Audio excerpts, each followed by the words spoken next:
Alright everyone, so two functions we are going to learn in this video and we are going to get started and hands our dirty. So it will be a print function, although we have seen earlier also what does this print function mean, and another one is a input function. So what is print here? So print is called in a programming language term, or I would say in a Python programming language term, that is called as a function.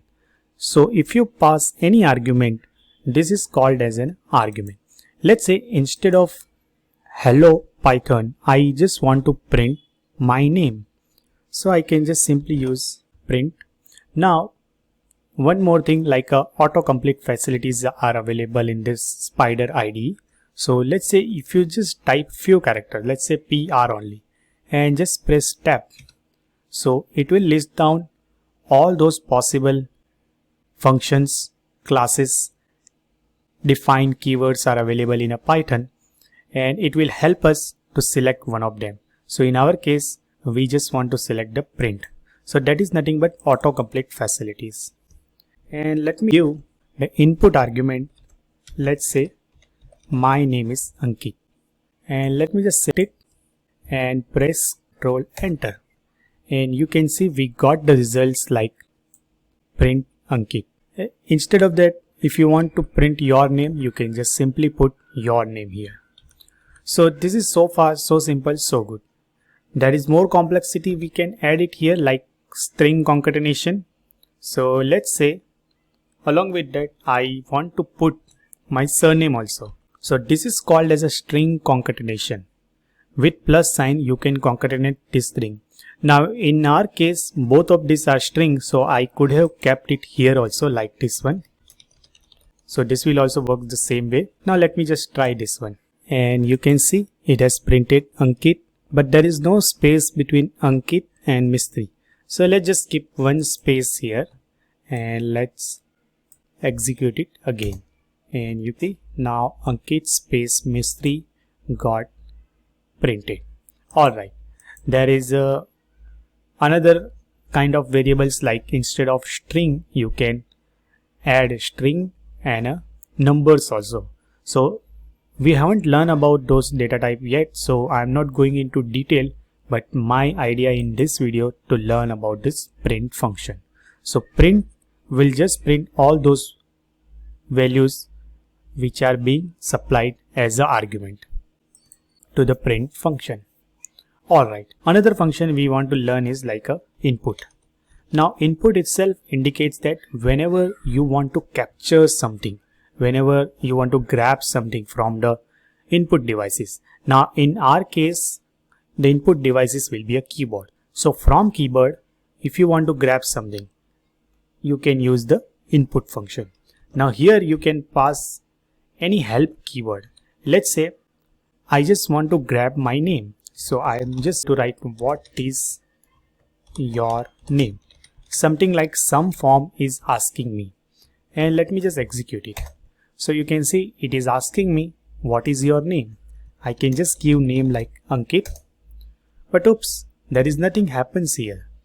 What about this Ankit string? Where it has gone? But the things will get really interesting when you just assign to some kind of variable. Let's say I will assign to my name. Alright, and let me just execute it again. Let me put here some more space and colon also. So whatever name we will supply, it will be differentiated. Alright, and let me just put name like Ankit. So now whatever Ankit we have supplied, that will enter or that will be assigned to the variable my name. If you go to the variable explorer, you will be able to see one more new variable got created. Although we haven't gone into discussion of this variable, you can see variable is like a kind of storage location. So my name here is the storage location, and inside this storage location is of type string, size 1, and we have stored in this storage location my name the value Ankit, and we got Ankit in a my name. Now we can try to do one more thing. Let's try to combine this print function in a my name function, or oops, not my name, the input function. So let's just keep it as it is, and whatever name I will supply it as an input. So this is just the help text. Don't get confused with this one and argument we pass to the print function. So this is just a help text. It is asking me what is your name. I am giving my name Ankit, and Ankit will be a part of this my name variable. And now we can just simply print my name. Alright, so let me just execute both of them. Let me give the name like, let's say Ankit, and it will return me Ankit with printed. Now just simply printing Ankit doesn't make, looks good. So let's just add like a string concatenation, that your name is, let me give some space and plus. It is nothing but a string concatenation. Alright, let me just run both of this line again. Let's give your name. Let's say my name is John. Let's just change the name for time.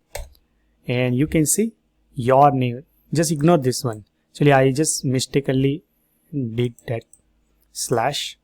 Let me do it again. So, John. What is your name? John. John entered into my name variable. And print has printed your name is, but my name is now John. If you see here, the my name variable got overridden. Now my name is equal to John. So this is how print function and input function, one of the two basic function when you start learning about the Python programming language. Alright, so some more things related to Python programming, especially variables and different types of data type, we will see in upcoming videos.